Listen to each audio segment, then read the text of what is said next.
Welcome to doassignment-ca. Here's the problem. A parking garage charges a base fee plus an hourly rate.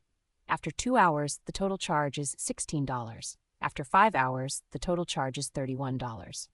Write a linear function f of h that represents the total cost in dollars as a function of hours parked h. Then identify the base fee and the hourly rate.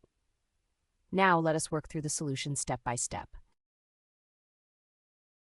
We have 2 data points. After 2 hours, the cost is $16, and after 5 hours, the cost is $31. Our goal is to find a linear function f of h equals mh plus b, where m is the hourly rate and b is the base fee. To find the slope, we subtract the cost values and divide by the difference in hours. 31 minus 16 is 15, and 5 minus 2 is 3, so the slope is 15 divided by 3, which equals 5. The garage charges $5 per hour. Now we substitute the slope of 5 and the point 2, 16 into f of h equals mh plus b.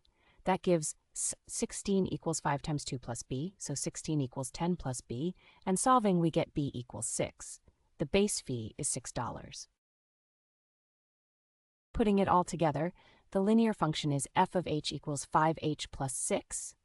The base fee is $6 and the hourly rate is $5 per hour. Let's verify. Plugging in 2 hours, 5 times 2 plus 6 equals 16. Correct. Plugging in 5 hours, 5 times 5 plus 6 equals 31. Correct. Both points check out. The graph shows the line f of h equals 5h plus 6. The y-intercept is at 0, 6, which is the base fee. The line rises steeply through the 2 given points at 2, 16 and 5, 31, reflecting the $5 per hour rate. To summarize, the linear function is f of h equals 5h plus 6. The base fee is $6 and the hourly rate is $5 per hour. To find the cost for any number of hours, multiply the hours by 5 and add 6. Visit doassignment.ca for more study tools, AI learning support, and online tutoring.